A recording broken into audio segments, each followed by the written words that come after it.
Hello guys, welcome to my YouTube channel Bal Kishan easy chemistry. बेटा आज हम लेके आए हैं इंपॉर्टेंट क्वेश्चन की सीरीज में इलेक्ट्रोकेमिस्ट्री का पार्ट सेकंड। ठीक है बेटा, तो बेटा आज की वीडियो में पहला टॉपिक हमारा means topic third, electrolytic cell and electrolysis. ठीक है बेटा, तो इसमें फर्स्ट क्वेश्चन है how much charge is required to obtain 1 mole of aluminium from Al2O3। ठीक है बेटा, तो Al2O3 से एल्यूमिनियम का 1 मोल ऑब्टेन करने के लिए कितना चार्ज रिक्वायर्ड होगा ये फाइंड करना है बेटा। ये क्वेश्चन 1 नंबर में आ जाता है। ठीक है, सेकेंड क्वेश्चन सेम इसी तरह का ही है बेटा। Question how much charge is required for reduction of 1 mole of Cu di positive to Cu।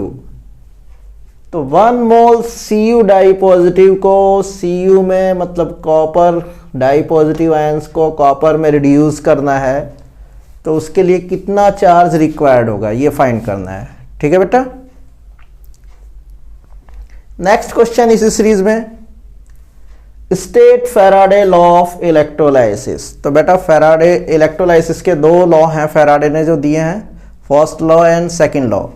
तो दोनों लॉ आपको याद होने चाहिए और बेटा इन लॉ से रिलेटेड, इन फॉर्मूले से रिलेटेड जो है न्यूमेरिकल आ जाते हैं एग्जाम में, तो आपको उनकी भी प्रैक्टिस करनी है। ठीक है बेटा, नेक्स्ट क्वेश्चन है what do you mean by over voltage और ओवर पोटेंशियल। ये क्वेश्चन भी बेटा एग्जाम में कई बार पूछा हुआ है। ठीक है बेटा, तो ओवर वोल्टेज और ओवर पोटेंशियल क्या होता है। तो बेटा कुछ केमिकल प्रोसेस ऐसे होते हैं जो थर्मोडायनेमिकली तो वो फिजिबल होते हैं, पॉसिबल होते हैं, लेकिन काइनेटिकली मतलब उनकी स्पीड जो होती है बेटा वो बहुत ही स्लो होती है। ठीक है, तो उनकी स्पीड को इंक्रीज करने के लिए सम एक्स्ट्रा वोल्टेज रिक्वायर्ड होता है। तो उस एक्स्ट्रा वोल्टेज को ही हम क्या कहते हैं, ओवर वोल्टेज और ओवर पोटेंशियल। ठीक है बेटा, तो ये एग्जाम में कई बार क्वेश्चन आया हुआ है, ओवर वोल्टेज और ओवर पोटेंशियल। नेक्स्ट क्वेश्चन है during electrolysis of aqueous NaCl। Aqueous NaCl की जगह बेटा ब्राइन सॉल्यूशन भी कह सकता है वो।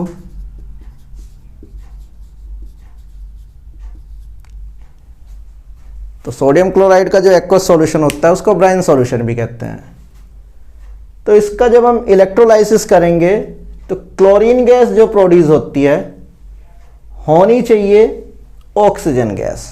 तो chlorine gas produce in place of oxygen why.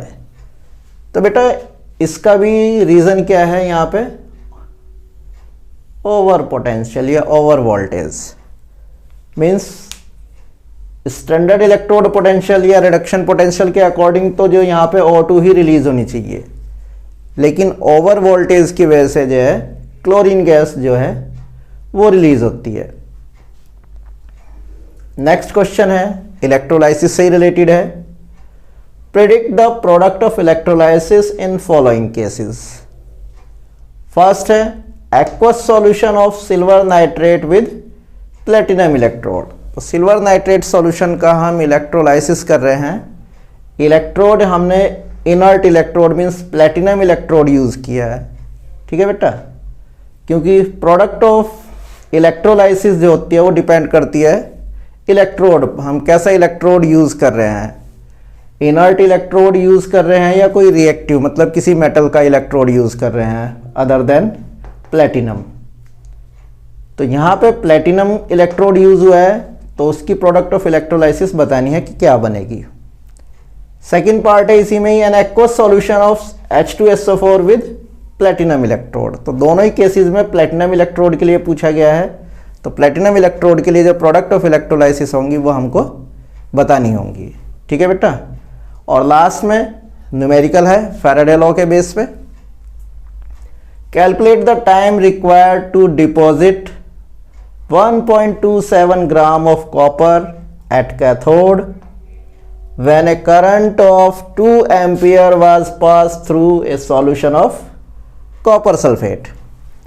तो बेटा मास ऑफ कॉपर गिवन है, कितना डिपॉजिट हो रहा है 1.27 ग्राम, करंट गिवन है 2 एम्पियर, ठीक है, किससे पास कर रहे हैं हम, कॉपर सल्फेट के सॉल्यूशन से।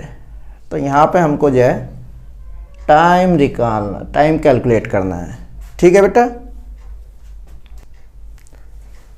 तो बेटा टॉपिक 4 है इसमें बैटरीज, ठीक है बेटा, बैटरी से भी क्वेश्चन जरूर आता है एग्जाम में। तो बैटरी से फर्स्ट क्वेश्चन है कि which cell is used in Apollo space programme. तो इस पे ये कई बार एग्जाम में आया कि which cell is used in space research programme, ठीक है बेटा।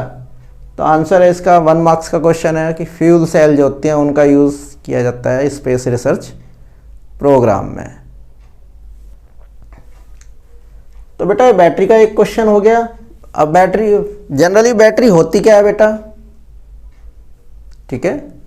तो बैटरी क्या होती है, इलेक्ट्रोलाइटिक सेल का कॉम्बिनेशन है जिसमें 2 और more electrochemical cell are series in connected in series. तो उनको सीरीज में कनेक्ट कर दोगे तो जो कॉम्बिनेशन होगा उस कॉम्बिनेशन को ही हम बैटरी बोलते हैं। बेटा बैटरी 2 तरह की होती हैं, प्राइमरी बैटरीज और सेकेंडरी बैटरीज। तो प्राइमरी बैटरीज वो होती हैं जिनको हम रिचार्ज नहीं कर सकते हैं, मतलब जो यूज़ एंड थ्रो वाली होती हैं, एक बार यूज़ करने के बाद ही उनका जो है हम रीयूज़ नहीं कर सकते। तो इस तरह की जो बैटरी होती हैं वो प्राइमरी बैटरी होती हैं। जैसे ड्राई सेल हो गई, ठीक है, किस में यूज़ करते हैं हम, ट्रांजिस्टर में, रेडियो में, टॉर्च, इन सब में जो है दीवार घड़ियाँ हैं, इन सब में हम ड्राई सेल यूज़ करते हैं। सेकंड जो है एग्जांपल है प्राइमरी सेल का, वो है मरकरी सेल, जिसको हम बटन सेल भी कहते हैं। तो ये जो रिस्ट वॉच जो होती हैं या जो टॉयज़ वगैरह आते हैं खिलौने, उनमें इसका यूज़ किया जाता है। सेकंड टाइप की जो बैटरी हैं वो बेटा होती है सेकेंडरी बैटरीज। सेकेंडरी बैटरीज वो होती है जिनकी लॉन्ग लाइफ होती है, मतलब वो बैटरी जिनको हम रिचार्ज कर सकते हैं। तो चार्ज करके उनको बार बार हम लॉन्ग टाइम तक, लॉन्ग लाइफ तक उनका यूज़ किया जा सकता है।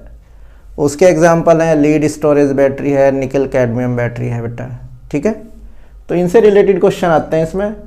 सेकंड क्वेश्चन है why does the cell potential of mercury cell remain constant throughout its life. तो जो मरकरी सेल हम बताया अभी कि बटन सेल भी कहते हैं इसको, तो इसके लिए जो सेल पोटेंशियल होता है वो थ्रू आउट इट्स लाइफ जो है वो कांस्टेंट रहता है, चेंज नहीं होता है, ठीक है बेटा।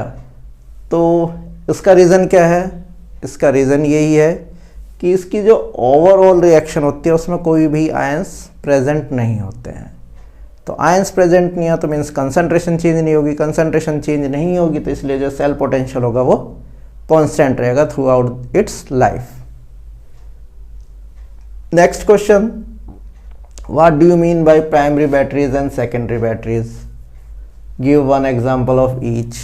तो ये अभी आपको एक्सप्लेन कर ही दिया हमने कि जो है प्राइमरी बैटरीज क्या होती हैं और सेकेंडरी बैटरीज क्या होती हैं, और उनके एग्जांपल भी आपको हमने अभी बता दिए। नेक्स्ट क्वेश्चन है व्हाट आर फ्यूल सेल। ये भी मोस्ट इंपॉर्टेंट क्वेश्चन है।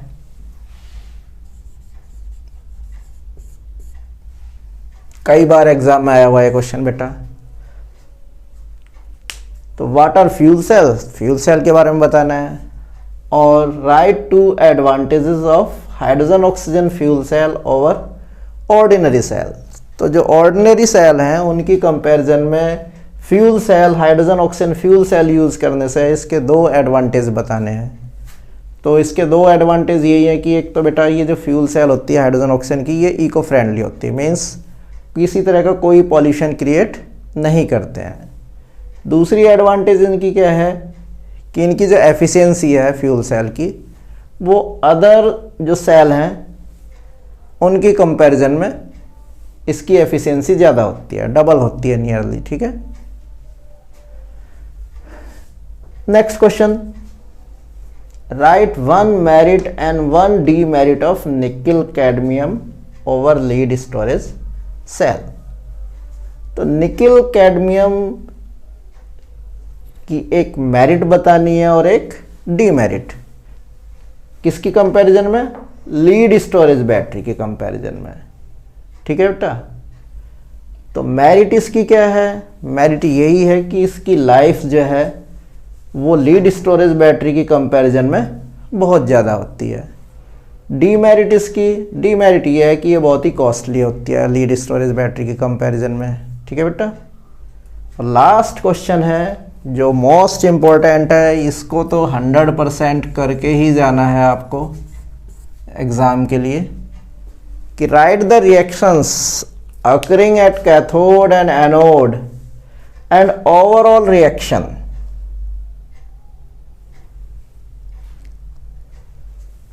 in following।